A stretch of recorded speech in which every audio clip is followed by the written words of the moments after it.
the hardships of life, that things happen and that everything is not what it seems on the surface.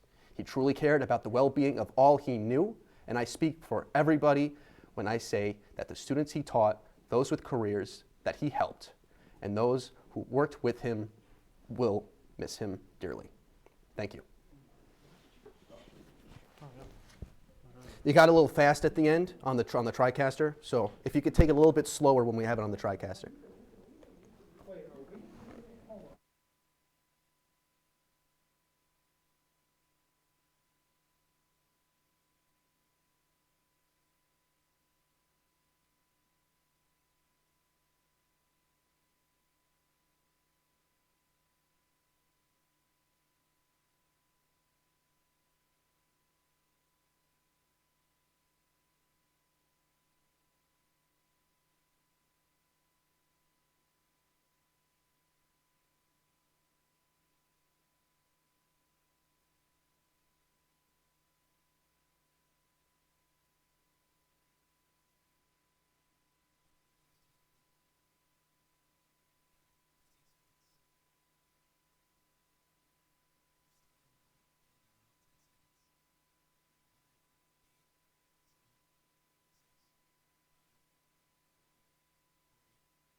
Before we start the show today, we'd like to pay tribute to Quinnipiac instructor and legendary producer Barry Sachs, who passed away Sunday morning. Sachs taught at Quinnipiac since 2015, and as an instructor, he touched the lives of so many, teaching undergraduate courses in sports broadcasting and graduate classes in producing, studio presenting, studio, producing, and presenting live sports. Prior to Quinnipiac, his work as a producer was prominent. He worked producing content for ESPN for 33 years, helping launch shows such as College Game Day and SportsCenter. This last Saturday, the host of Game Day stated that Sachs helped start the show and is responsible for driving it to such great success. The straight-shooting producer and professor left no student or coworker behind and made sure the content that we made truly wowed our audiences. Barry, we'll miss you.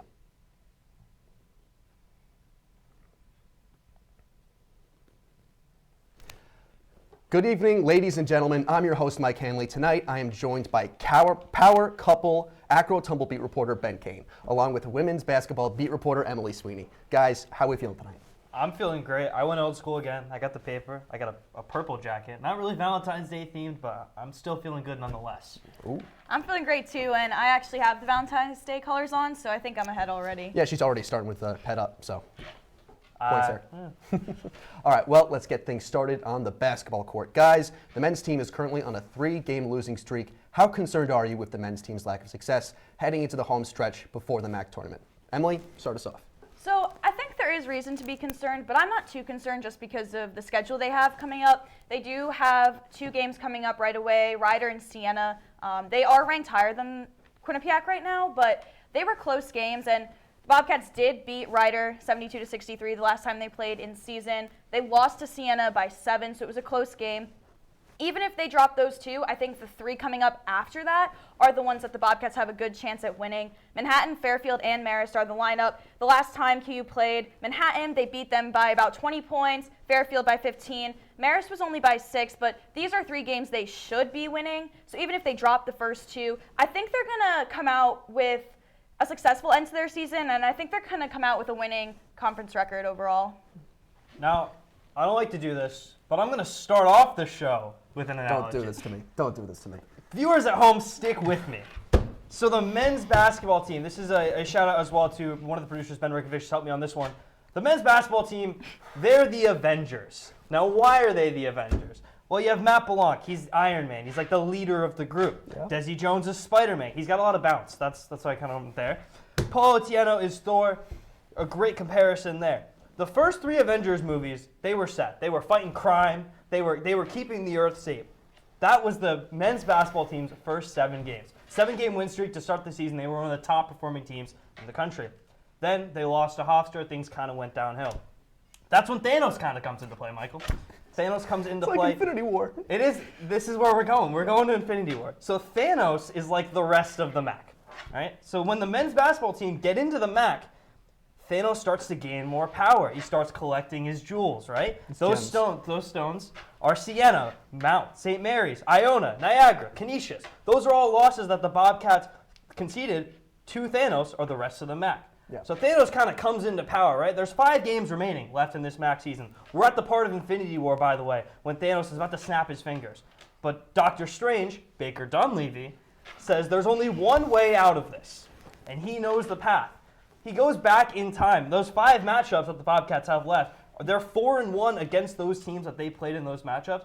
They're going back in time. They're going to take those losses back. So to answer the question, I'm not really concerned at all. The Bobcats have gone back. They know how to handle this type of situation before. Baker Dunleavy knows what exactly they have to do against these teams. I think they're going to come out pretty high up in the standings. They're 5th now. I think they'll move up a little bit, but not too concerned. Dr. Strange, Baker Dunleavy's on the case. So I think we agreed on that one. You just were very indirect with your response there. Yeah, you can say that.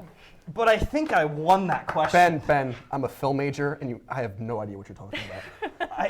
I think I won the question. I think it's time to move on. Oh, boy. Well, now to the other side of the locker room. Ben, the women's basketball team has had some nonstop lately. Who do you think is the ultimate 6th man off the bench for the women's team in their current 8-game winning streak? Now, I think the obvious answer is Mary Baskerville, but that's not where I went. I'm looking at a different route. I've gone with Grace LaBarge. Now, exactly why? She's a great shooter, 34.8% field goal percentage.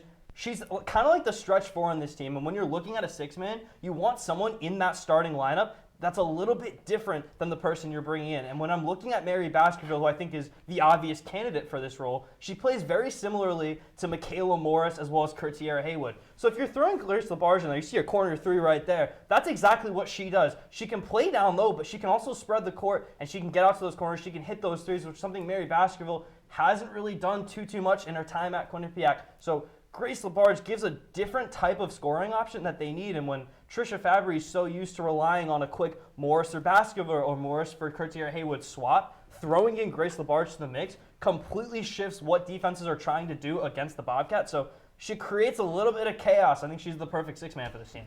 Okay. I completely disagree. Mary Baskerville is the perfect 6-man on this team. I don't think you can say, choose anybody else. Grace LaBarge, sure, she brings that 3-point shot, but she does not get as many points. Baskerville has the highest point average coming off the bench at 8.4. You're talking about LaBarge. She has less than half of that at 3.6. And the other people coming off the bench have less than that even. And on the 8-game win streak, Baskerville has been a major factor in them getting those wins. I think she should be a starting player on this team, let alone the ultimate 6-man. And other than her points just being double the amount LaBarge has, you mentioned the field goal percentage. Mary Baskerville has a 70%, over 70% field goal percentage, and she is the highest average in field goal percentage, offensive rebounds, defensive rebounds, and steals for the entire team, including those starting 5. So I don't think that you can say any answer besides Mary Baskerville. She is clearly the ultimate 6-man off that bench, and the only reason this team has been so strong this season. The one thing I will say, though, is where is Mary Baskerville primarily shooting from? Right underneath the basket in the paint. Grace LaBarge is going everywhere on the court to shoot it. So, yeah, lower scoring percentage, or shooting percentage, but she's got a higher make at those threes and those deep 2s. But LaBarge has less points overall anyway. So I think Baskerville in that position, generating double the points of LaBarge, is the ultimate 6-man. A little bit of a quarrel here behind the desk, but I think it's time to hit the men's ice hockey team. They are currently ranked number 1 in the country. The next 4 opponents the Bobcats play are ranked in the bottom conference. Emily, how should the team treat the next 4 games? Even though they're playing lower 5 teams, they can't act like they're playing these lower 5 teams. This ice hockey team has a very good record of playing to the level of their opponents. So playing down to these lower 5 teams is just going to give them a lot of difficulty. I mean, earlier in the season, they tied LIU, and LIU is a team that was basically just created, and they tied that team because they were playing down to the level. So they need to treat these next games as if they're playing top-ranked teams rather than lower-ranked teams, and be very careful and wary of playing down to their opponents, because they could be looking at some close games and even a devastating loss if they continue to play down like they have in the past. For example, that LIU game. I am actually going to agree with you on this point. You're looking at Yale and Brown on the weekend. If they win both of those games, if I'm not mistaken, they will clinch the number 1 seed, which is the earliest any team's done it since the Bobcats in 2016. But nonetheless, you look at how the Bobcats have primarily done when they had that seed and when they've had that bye. And you go back to last season, they had 2 weeks off and they beat St. Lawrence in 2 games in the quarterfinals. You go to 2020, a little bit of a weird season because of COVID, but they lost to St. Lawrence with a 2-week break. And then you go back to 2018-19, another 2-week break, and they lost to Brown. So I think it's one of those situations where if you're Ryan Pecknold, you kind of just want to win these 2 games and then kind of assess what's going to happen next. But with those remaining 2 games, after you win against Yale and Brown, if the Bobcats are able to do so, you need to treat them not just as a time to rest players, but also a time to really prep heading into ECAC play. Because as we've seen before, the Bobcats, they kind of have a mixed bag where if they have that 2-week break, it can either help them or hurt them. And that's the biggest question you're going to need heading into this season is, will that break help you or hurt you, and how do you make the most out of that break? I think that's going to be really interesting. That's going to be the key to Rand Pecknold's prep heading into the AC playoffs. Yeah, I completely agree. I tend to agree with you guys too. All right, well, moving on. These days, you cannot discuss women's hockey without mentioning Olivia Mobley. How far up the bar can she go with 40 points? Emily, what are your thoughts? I'm thinking she's going to go up one more spot. Right now, she's in 5th in the all-time points in a regular season for Quinnipiac. I think she's going to go up one more, go into 4th. I think she's going to have about 48 points, and I'll tell you why. I did a little math. Now, Mobley's averaging 1.5 points per game so far this season. I do think that this women's ice hockey team is going to get a bye going into the tournament, so I think they're going to get that bye. That leaves them with 5 games, 2 regular season and 3 out of season, which it's because I think they're going to go all the way to that championship. So 1.5 points per game as her average with 5 games. She should be getting around 8 more points based off of that math, and that would bring her from 40 points, which she has now, to 48, and that would move her from 5th place to 4th place, right behind Kelly Babstocks, who has 49 right now. I just don't think Olivia Mobley is going to be able to break her average in these next couple games, especially in games like championship games, which is going to be more difficult to score in. So I'm thinking she might move up one more into 4th with 48.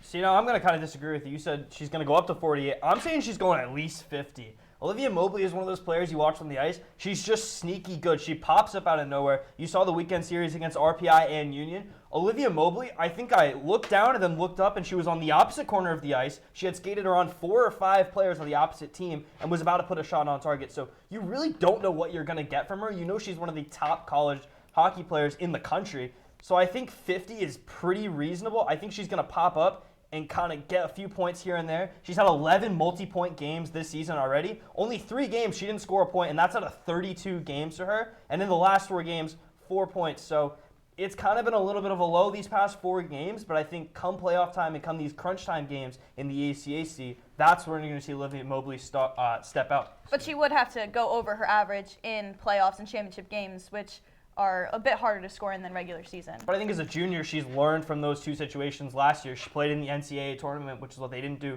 the year prior, and she had a great game against Syracuse, against Ohio State. So it's going to be really interesting. But Olivia Mobley got the experience. She's doing it this season. She's a little bit lower in the ECAC rankings for top players, but definitely has the experience to push at least 50.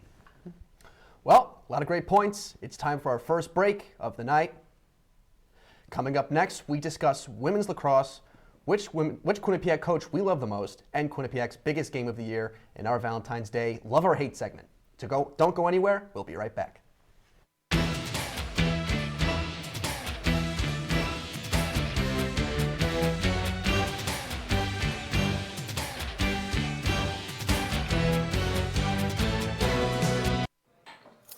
What do you think you're doing, Kevin?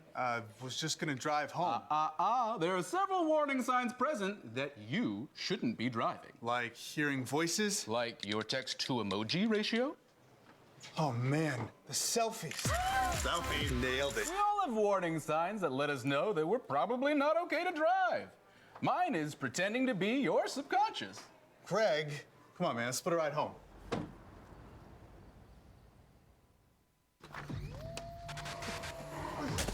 Multiple studies have shown that marijuana can slow both driver reaction and response time, which can be really dangerous.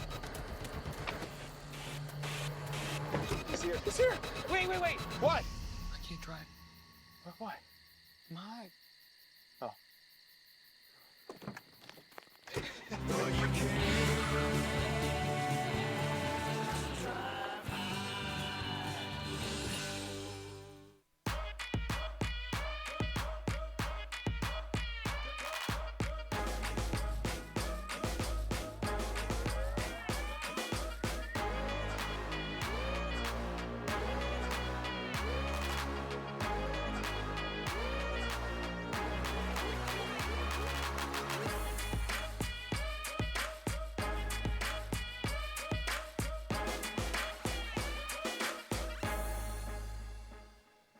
I know what you're thinking. I need a job. I need a new career. Well, I've been there. I've been there. I've been there. I wasn't happy with what I was doing. After high school, I didn't have a plan. I just wanted to start working. I got laid off twice, but you gotta keep going. You just need the right skills. Find an apprenticeship. I found a 2-year IT program. I found a medical course online. I'm now a consultant in the tech space. You have more options than you think. You can do this. You will find something. You will find something new. And we're back. Let's jump right back into the debate with a Valentine's Day segment, Love or Hate. Let's talk women's lacrosse. Over the last few years, the team hasn't had more a positive record. So, love or hate, will the women's team get more than 6 wins this upcoming season? Ben, let's kick it off with you. Now, as a former lacrosse beat reporter, all 3 of us. Yeah, are former actually, lacrosse that's weird beat to think reporters. about. You look at last season, and it was actually Tanya Kotowitz. It's her 7th season with the Bobcats. It was one of her best seasons. She started off 5-3. So I'm going to say I love this for this team. They've done primarily well each and every season, picking up more and more wins. And the biggest part of that is she's having classes now that she's recruited in. So before it was a few players from the former coaching staff and a few players that she brought in, but now we're seeing a full squad that she's brought in. Seeing the likes of Maddie Deegan returning this year for her 5th year with 17 goals and 6 assists. Desiree Kleberg returns 30 goals and 8 assists last season. Ella Grace Delmond as well, a first year who had fantastic numbers last season, earning all rookie team honors in the MAC. So it's definitely going to be a lot more of a better season for her, and with all those players gaining more experiences and bringing in the leadership of Deegan and Sophia Spencer as well, I think it's going to be a great season for them. I see them pushing 7 or 8 wins at least. Yeah, I actually agree. I'm also going to love this one. At the last couple of years, they have gotten better and better each season. 2020, it was a shortened season. They were 3-4. 2021, 5-7. And last season, they were 6-10. So they are on that upward trend. So they had 6 wins last season. I think they will push 7 or 8, just like you said, Ben. And with those incoming players, you mentioned a lot of them. I also think senior goaltender Kat Henselder is going to be a big force in the back of the net. She has consistently gotten better over her years here. And I think she's going to be strong this season as well. So I think with the steady trend of improvement, the players they've gotten in and the players they're returning, I think Tanya Kotowitz's squad should be able to log at least 7 or 8 wins this season as well. Well, all we can do is watch and hope. Let's move on. The Bobcats have a lot of great coaches. However, Coach Rand Pecknold has had a lot of great success with the men's hockey team. So, love or hate, is Rand the best coach at Quinnipiac? Emily, what do you think? Respectfully, I'm going to hate this one. Ooh. I think that success is not about the wins. Sure, Rand Pecknold has the most wins at Quinnipiac as a whole after he had that 600-win record. But I don't believe that success should be measured by wins. I think it should be measured by the effect that the coach has on the players and on the program and the culture as well. So I'm going to go with women's volleyball coach Kyle Robinson. I think you look at Robinson, when he came into his role in 2019, the women's volleyball team and the culture surrounding women's volleyball at Quinnipiac was at an all-time low due to some issues the previous years. And he took on this team that was a broken culture. And I think that looking at that, it kind of shows that he went so far to build it into a family. His whole motto is, we are a family, we are not just a team. And he recruits players that aren't just there for their talent, but for their personality as well. And I think looking at that, he didn't create a family, but he created a culture. The entire culture around Quinnipiac women's volleyball has changed because of Kyle Robinson. And if you want to talk about wins too and winning seasons, because that does have to do with success as well, look at the last couple seasons as Kyle's been here. They have been 4 successful seasons, and this last season, he not only reconstructed a culture and continued growing that, and I think the Quinnipiac women's volleyball culture is one of the best at the university as a whole, but he also led his team through a MAC run as the 6th seed. They won in the MAC, and they went to their first NCAA appearance. So that is showing success not only in culture, affecting the players personally and professionally in their field. He also has brought them to an NCAA appearance, so I think he's the most successful because he doesn't focus on growing talented athletes, but focuses as growing his athletes as people as a whole. And he talks about that job and aspect of that job often. Now I like the theme you brought up of creating a culture around the program, but I'm kind of going to take this as a different answer. I'm also going to say no. I hate this answer as well. Rand Pecknold is one of the best coaches Quinnipiac has ever seen, but I'm going to take it a little bit different route. Trying to create a culture around the sport is one thing, but trying to create the sport itself on top of a culture is a whole other thing. So for my most successful coach, I'm going with Marianne Powers. She's been at Quinnipiac for 26 seasons, but she founded the acrobatics and tumbling team in 2009. Before that, Powers was the cheer coach at Quinnipiac. Since then, in 2016, she's been NCATA, or the National Collegiate Acrobatics and Tumbling Association Coach of the Year. Her team's been ranked in the top 10 nationally since 2015. She's had a semifinals appearance in the NCATA in the last 11 seasons. So not only is she winning, not only is she creating a culture around the sport, but she's transcended that and created the sport collegiately. The NCATA, on their road to 50, we talked to her last week about the road to 50 itself, and they've had over 50 teams joining the league since then. So she's done a remarkable job with that. But the one thing I want to bring up, and it's the same thing with Kyle Robinson that you mentioned before, was the impact on players that are in Quinnipiac as well as outside of Quinnipiac. When you talk to any coach around the NCATA, they have the highest regards for Marianne Powers. And when you go to those acrobatics and tumbling events, the front row of every single section is former athletes. And during those breaks when they're doing scoring as well, you see Powers running over them, talking about their performances and stuff like that. So it's not just a culture that she's created in the team and then their performance, but it's around that as well. And it's been fantastic to watch. And she definitely is the most successful coach at Quinnipiac, I'd say. I love those answers, guys. Love those answers. Speaking of men's hockey, the team has had a lot of excitement selling out the M&T Arena and attracting large crowds. That being said, love or hate, is the men's hockey team the most exciting team on campus? Ben, what are your thoughts? Now, I think when you're looking at most exciting doesn't mean most crowded.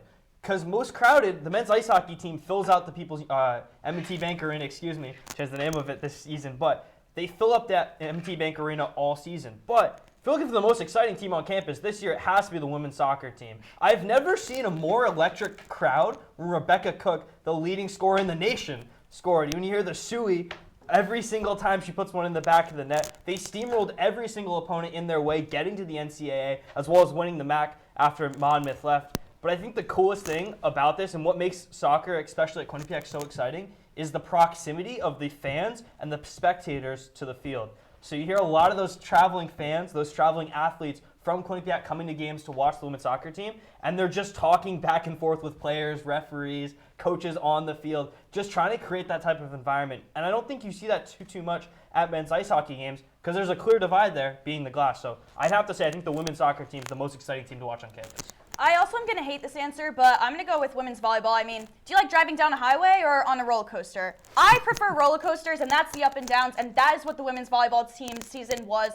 They started off back and forth with wins and losses. Then they had a 5-game losing streak, came back with a 4-game win streak, dropped one, had another 4-game win streak. Then they were the 6th seed. Nothing is more exciting than a Cinderella story. They were the 6th seed in the MAC tournament. They defeated, upset the number 1 seed, who they hadn't taken a set off of in the regular season in their 2 matches against them. That is the most exciting season. Not only that, they went to the NCAA game first in program history and were faced with the number 1 reigning champs of Wisconsin. With the ups and downs, I think the women's volleyball team has had the most exciting season this year and is the most exciting sport. All right. Well, let's take our last break of the evening. When we come back, we tackle the broadcast of the week and everyone's favorite, Final Roars. We'll be right back.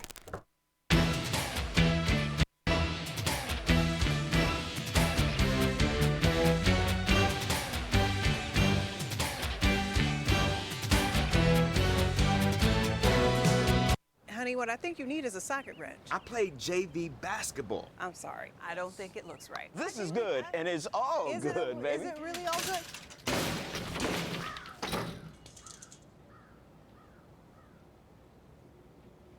If you love me enough to routinely test your handyman skills, not to mention the strength of your marriage, then of course you'll visit nhtsa.gov/therightseat to make sure I'm in the right car seat. I'm gonna call my dad. I think it's just vapor with flavor. It won't hurt my kid like cigarettes, right? Vaping is safer than smoking, isn't it? There's really not even that much nicotine in them, right? My kid? My kid knows it's dangerous. Get your head out of the cloud. Today, nearly 8,000 kids will start vaping, maybe even yours. Learn about the dangers at talkaboutvaping.org. I don't think that many kids in my son's school even do it. He makes fun of his friend who vapes. He would never try it. She's in the suck. She's on the honor roll. She's just not the type. No way. No way. No way. No way, my kid would never vape. Get your head out of the cloud. Today, nearly 8,000 kids will start vaping, maybe even yours. Learn about the dangers at talkaboutvaping.org. Type 2 diabetes can have a big impact on your life, but how can it be prevented? Well, the first step is knowing if you have prediabetes, a serious medical condition that puts you at high risk for type 2 diabetes. 1 in 3 American adults has prediabetes, but more than 80% don't know they have it. The good news is, prediabetes can be reversed, and for many people, healthy changes in their daily routine can make a big difference. Take the 1-minute risk test today at doihaveprediabetes.org. Welcome back. It's time to take a look at QBSN broadcasters Clever Streich and David Marr, who preview the Battle of Whitney Avenue this Friday. Thanks, guys. We're in the lobby of M&T Bank Arena. Just behind us, Frank Prouty Jr. Arena, where the Bobcats are practicing for this Friday's matchup between the #1 Quinnipiac men's ice hockey team and the Yale Bulldogs, the Battle of Whitney Avenue. I'm Clever Streich along with David Marr. We're on the call this Friday at 7 p.m. on the QBSN.com/listen. David, the Bobcats have a big opportunity to take another win against a quality BCAC opponent. Talk about what we should expect in this game between the #1 Bobcats and the Yale Bulldogs. Well, we're now 10 years into the 2013 National Championship game when Yale beat Quinnipiac. Since then, it's been all Quinnipiac. Do you guys know that Yale hasn't scored a goal in this building against Quinnipiac in 6 years? Bobcats obviously want to keep that going, but the Heroes hat is going to be in the building for this game. The Cleary Cup, maybe, if the Bobcats could get some help from Clarkson this weekend against Cornell. But this is obviously a big rivalry game, obviously packed house expected for Friday with a sold-out student session. It should be a great atmosphere. It obviously should be a great game between two very big rivals. Yes, a lot on the line in this game, but another career milestone could be accomplished for Yanni Pretz. He is just one shutout away from breaking Michael Gartig's all-time individual record in program history. Yanni Pretz in the net for the Bobcats. Talk about his opposition for the Bulldogs. Luke Pearson has been a dynamic goaltender for the Bulldogs. He's arguably been the missing piece on the defense. He picked up back-to-back shutouts against Clarkson and St. Lawrence a couple of weeks ago. Had kind of a struggle the last couple of weeks. Yale's offense still ranks one of the worst in the ECAC, so obviously they're going to need Luke Pearson to back them up if they struggle offensively. But Pretz, crazy to think that he's only a sophomore and he has a chance to break Michael Gartig's record for career shutouts. What an outstanding career for Pretz so far, and what an opportunity to break the record against the Yale Bulldogs on Friday night. Should be an excellent opportunity for Pretz. And it should be an electric atmosphere. Tune into the call this Friday at 7 p.m. Let's send things back to the desk. Now it's time for my favorite segment. Ben, get us started. Spring's right around the corner, but at Quinnipiac, it never really feels like that. Seasons change in Hamden from fall to winter, then summer, but where's spring? There seems to be this notion around campus that the spring just doesn't exist. Not just because of students having senioritis and being sick of school, but that students aren't excited about athletics on campus. Covering teams at the university, you really become accustomed to the fans at these games, from players' parents to significant others and roommates, and just the random members of the Hamden community. You sprinkle in a student section, and that's the general population of a fall or winter sports event. However, for spring, this student section is non-existent. It's not because these games aren't exciting, because that's just far from the truth. Ever seen a full field lacrosse goal? Well, that's what the Hamden natives saw when the men's team took on Marist last April. What about teams competing for conference and national championships season after season? Well, that's the reality of the women's golf, acrobatics and tumbling, tennis, and pretty much every spring sport. The spring showcases some of the premier talent that Quinnipiac has to offer, but there's barely anyone to witness that. Not just because this spring sports are competing at the highest level, but also there's no presence of a rowdy student section, and that could be the deciding factor in bringing back hardware to Hamden. Last week, I went through Quinnipiac University to accompany Ability Media as a QBSN representative to Press Week for Super Bowl 57, which was truly a dream come true for me. Ever since I was a little girl, fake reporting on New York Jets games in my house to coming to Quinnipiac to pursue sports journalism, I have always wanted to work in the NFL and eventually get to a Super Bowl. Experiencing reporting on such a high level at such a young age is something I will never forget and forever be grateful for. I got to stand tall and fight my way through to stand in the front of press conferences and ask questions to major players such as the Kelsey brothers, and even got a one-on-one interview with my personal role model, Erin Andrews. Through being in press conferences and covering an event that I have dreamed of my whole life, I began to realize how much the professors inside of the School of Communications have helped me grow and understand the working world. Molly Yanity is a professor that has taught me a lot about working in the real world and about the skills of interviewing, and I used what I learned from her in Arizona. It even made Erin Andrews remember me and my interview days after. Rich Hanley taught me during my first year different ways to frame a story, and I used that knowledge to create some of my best packages at the event.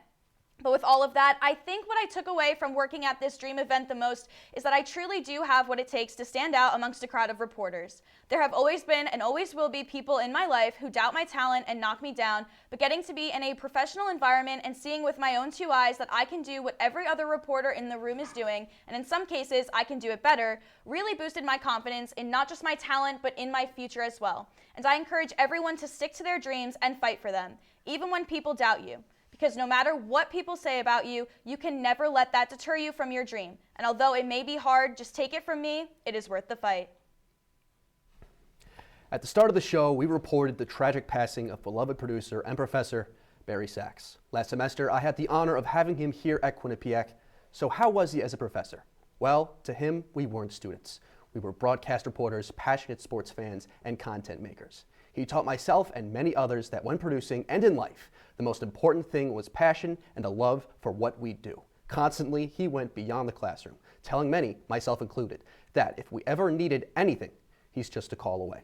Professionally, he helped read students' resumes, edit reels, and help us get a step up in the world of sports journalism. Personally, whenever he noticed someone was falling behind or needed help, he was there, giving great advice. Myself, I had a tough time last semester. Sports broadcasting was new to me, and I wasn't able to keep up with students around me, who were all mostly familiar with game coverage and speaking on air. Further, I was also extremely overwhelmed and losing a grip on a lot of my classes. He noticed and took time to help me.